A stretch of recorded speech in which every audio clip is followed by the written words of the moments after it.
Welcome to the session on Hegel. In this session, we are dealing with the Hegel's philosophy of absolute idealism.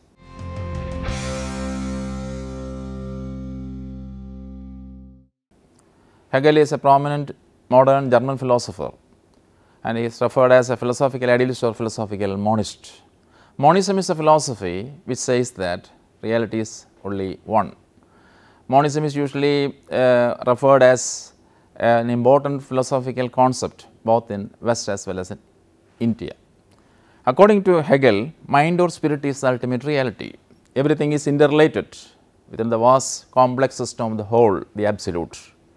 The absolute is a concept which has been developed both in India as well as in West. An Indian system, we can see the absolute in its various dimensions, but in Hegel's system, we can see certain differences also. Hegel methodically constructed a comprehensive system of thought about the world. He made a systematic approach by making absolute consciousness the key source of ultimate connections among all other things. Moreover, he held that reality must be rational so that its ultimate structure is revealed in structure of our thought. According to Hegel, world is a reflection of mind which alone is truly real. This conception is usually related to the idealistic aspect of his thought. He held that limited being presupposes infinite, unlimited being within which the infinite is dependent element. And in this session, we have to see some of the important works of Hegel, because this has got his connection to his philosophical ideals. And important works are the history of philosophy, then the phenomenology of spirit, the science of logic, lectures on aesthetics, the philosophy of history. And these important works reveal his important aspects related to the philosophical ideals, especially the ideas related to aesthetics has been developed in his concept upon aesthetics. Development of absolute idealism has to be studied in detail. We give a brief account of the development of absolute idealism in this session. Idealism is a doctrine which teaches the theory of supremacy of spirit over matter. Hegel was influenced by Plato, Aristotle, Spinoza, Kant, Fichte and Schelling. These are some of the thinkers I have taken these thinkers from ancient to the modern period. And Plato, the famous Greek philosopher, speaks of idea of good at the apex as ideal. Aristotle has called the idea as the form of forms. This highest form molds all things of this world. Hegel's absolute idealism has been influenced by Aristotle. Aristotle is another prominent thinker. He is known among the history of philosophy. And Aristotle is also a thinker, as you know, contributed to the theory of logic also. Hegel's thought had closer connection with the pantheistic thought of Spinoza, which conceived matter and mind as attributes of one substance, God. As you know, pantheism is the belief which says that God cannot be separated from the world. God and the world are identical. Hegel owes much to Kant for deriving the key concepts of his idealism. Kant is considered as the first of German idealists who tried to bridge the gap between rationalism and empiricism. That is why sometimes Kant is referred as the second father of modern philosophy, because he made certain new methodology in developing Western philosophical thought. And he had a conception of things in themselves. Kant's transcendental idealism held that things exist outside our mind are real. They are things in themselves, but we cannot know them. The thing in itself is transcendently real and empirically ideal. Fichte, the author of Science of Knowledge, analyzed Kantian notions and asserted that one should emphasize the knower and not the known. According to Hegel, all philosophy and all reality begins with transcendental ego. For him, objects exist as objects of consciousness.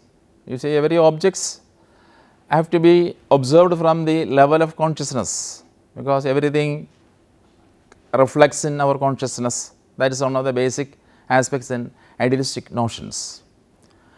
Another notable development of idealism is reflected in the writings of Schelling. Schelling is a very significant thinker, and he tried to develop an adequate interconnection between subject and object, or knower and the known. Nature and mind, being and thought are not two parallel aspects of the absolute, but different steps or stages in the evolution of absolute mind. Absolute idealism is an ontological monistic philosophy that conceives the being as ultimately comprehensive and all inclusive. The world is equated with an absolute or objective thought. According to absolute idealism, matter is not mind. At the same time, the mind is foundational to matter, and it provides access in understanding matter. According to this, the things of experience are not real, and the best reflection of world is found in self-conscious mind. The finite world is a reflection of mind which alone is real. Scientists analyze the material world. Scientists refer to a conscious mind. So, matter cannot be thought without a mind. Here we see the relationship between matter and mind, and how the matter-mind dichotomy is discussed in a different perspective. And matter is ultimately regulated by scientific laws, and laws are ultimately thoughts. Thus, matter consists of thoughts, and thoughts cannot be understood without the thoughts of scientists. Here also we can see how the matter thoughts relationship is beautifully explained. And Hegel considers philosophy as a rational insight which follows from the intuitive insights into the happenings of the world. And intuitive insight has got certain specialities, without any sensory perception, we directly receive knowledge in intuition. One of the salient features of Hegel's position is his emphasis on the distinction between science and philosophy. See, science philosophy distinction is a major aspect that has been discussed in all philosophical areas. According to Hegel, science is the work of understanding, and philosophy is concerned with reflective intuition and speculative reason. And speculative reason also plays a great role in developing our thoughts. Hegel proposes the concept of concrete universal to account for the explanation of internal relations. The doctrine of universals in Hegel's idealism is an improvement over the positions of Plato and Aristotle. For Plato, concepts are human, and they are means to disclose the essence of things, which are popularly referred as idea. According to him, ideas have independent existence. Here also you have to remember one thing: Plato is very well known for his theory of ideas, and theory of ideas have made a remarkable change in the philosophical perceptions.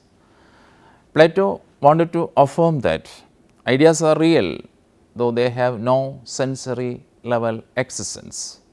One of the peculiarities of ideas is that it does not have a sensory context, because ideas exist in a different world. There are issues like the relationship between ideas and things, and relationship between ideas and themselves. Aristotle had the conception of forms which are not found independent of things. Aristotle is another prominent thinker. He is very related to Plato, and he developed certain notions which are very peculiar. And forms are the reasons of things, and at the same time they are the inmost pervasive principles. Plato says that ideas are empty abstractions. They have been reached by taking away particular qualities and other details from the concrete objects. Take for example a white flower. The quality of whiteness has been formed by emptying all the qualities of flower. The qualities which constitute white flower cannot be deduced from the idea of whiteness. So, Hegel held that Plato failed to relate ideas themselves. So, here we can see a criticism of his conceptions and how he develops the notion of concrete universals. Hence, ideas must be more than empty abstractions. That is also another peculiar feature which we have to note in his discussion. Hegel held that ideas must be concrete. According to Hegel, a concrete universal is not formed by stripping away the constitutive aspects of particular things, but the particulars flow from the universals. Here also you have to note down that the relationship between universals and particulars are also expressed in Indian views, especially in some of the theories of Nyaya system. And they have got the conception of universals as well as particulars, and their relationship is also expressed as something which is inherent or an inseparable relationship. That is also a notable aspect of particular universal relationship. Here we can see how he develops the ideas related to these particulars and universals in a different manner. The concrete universal is a whole system. One who know the whole, parts automatically follow from that. It has been described by John Cade as the organic universality. Organic universality is another term that has been discussed by the prominent thinker here. The form, place, structure and function of an organism are determined by the idea of organism of which they are parts. When we refer to a leopard, we know the kind of paws, teeth, eyes, stripes, tails and the physical structure of the organism concerned. The whole determines the parts. So, this example shows how the whole part relationship has been examined. As we know, the whole part relationship is also another significant area in the study of philosophical aspects when we deal with epistemology. Thus, the notion of concrete universal is logically prior to particulars. The particulars derive their meaning and function from the whole. So, here also he develops the notion of particulars as well as the whole, or the single as well as the general, or universal as well as the particulars. The whole is sustained by its parts. Unlike in a mechanical system, the relation between parts and whole is quite obvious and necessary in an organism. There is an inherent teleology which combines the parts in an integrated whole. According to Hegel, the whole world is unified in and sustained by one absolute idea, which projects itself into plurality of objects. Hence, absolute idea is system of all ideas.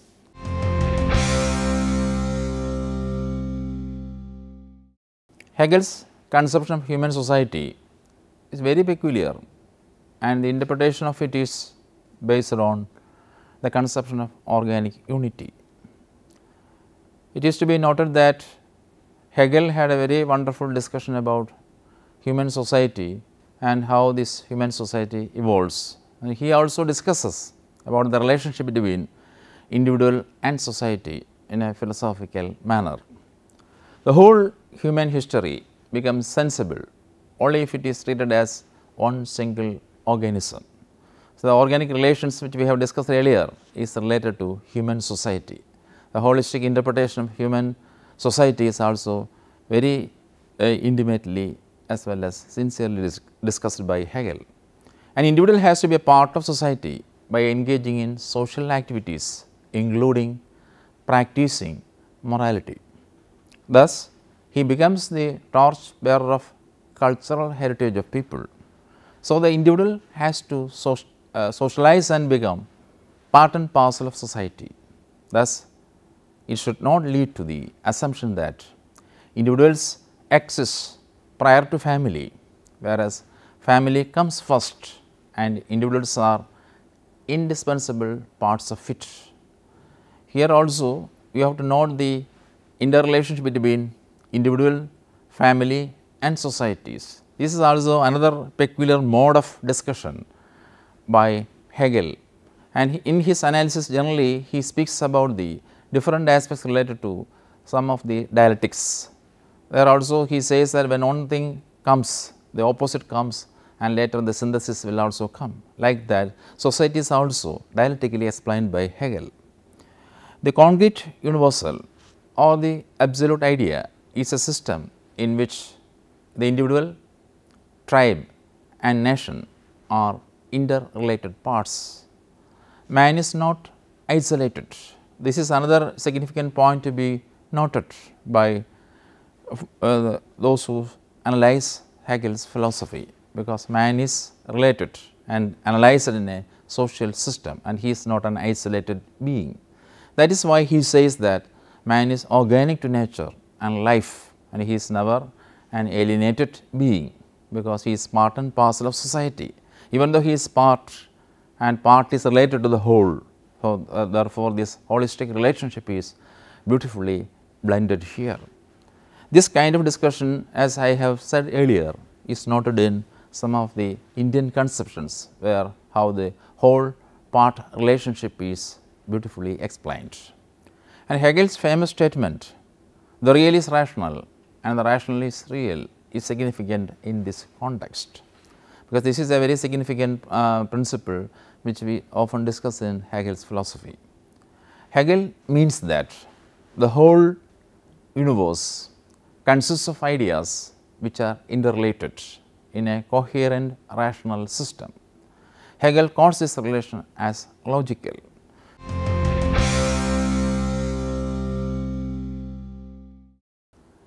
Dialectics for Hegel is not a mere method of philosophical inquiry, but represents the order in which the absolute idea evolves progressively to accommodate the diversity and differences of all phenomena.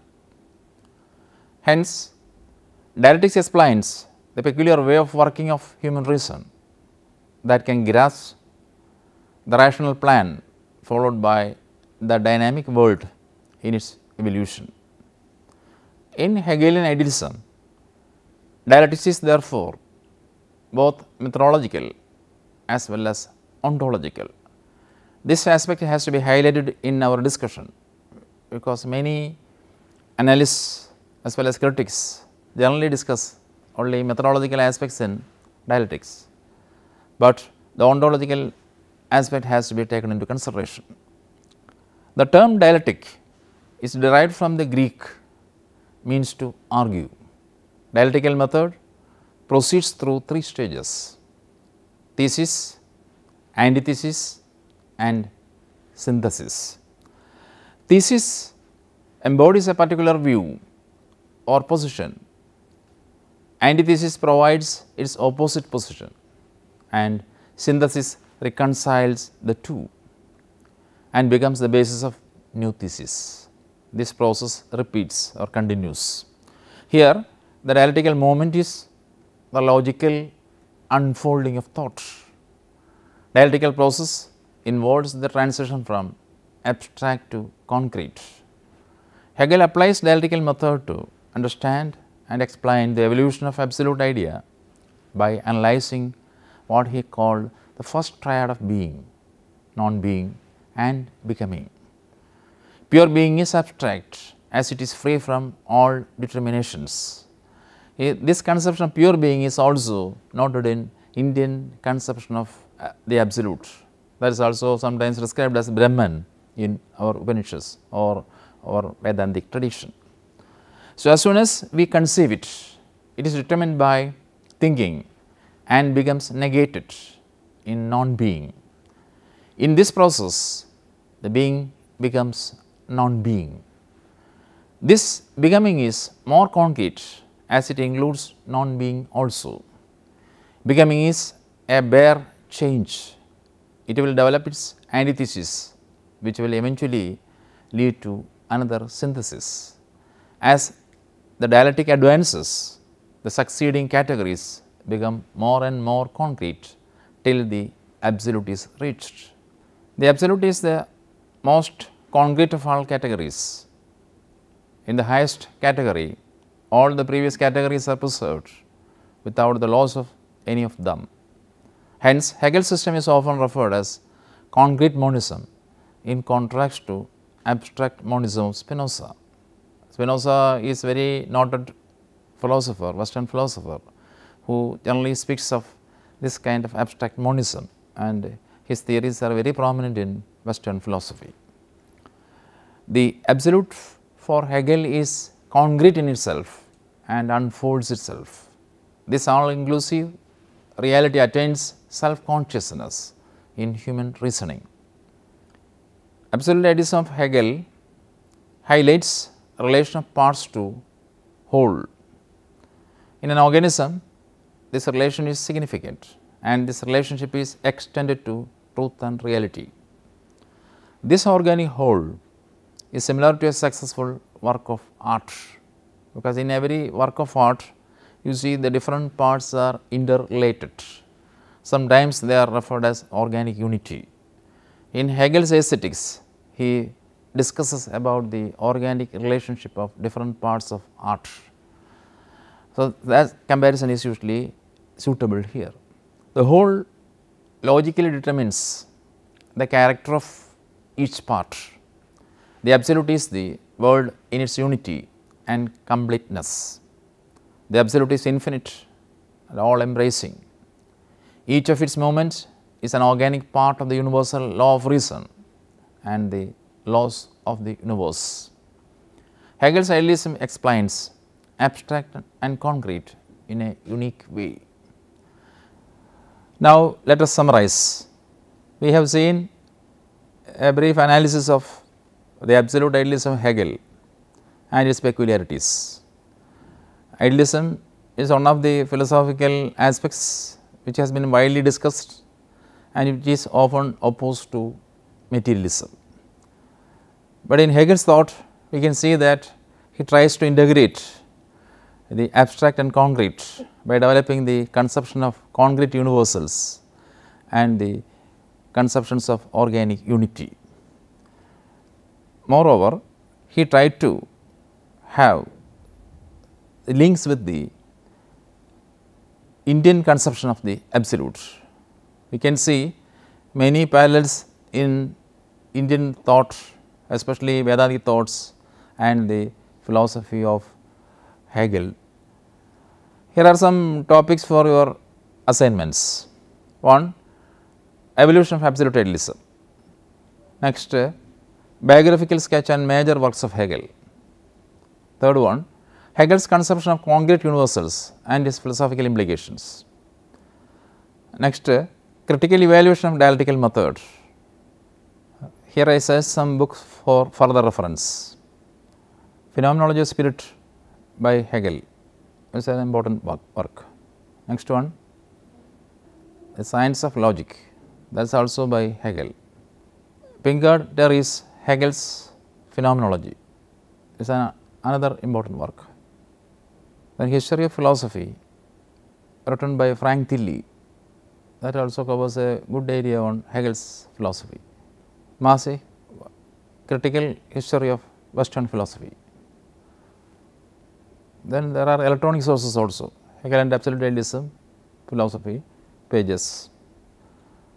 Then another source is Absolute Idealism, New World Encyclopedia, www New World Encyclopedia org entry. And Hegel's Idealism, University Publishing, online university publication. Then Absolute Idealism, Wikipedia, free encyclopedia. Thank you for listening to the lecture.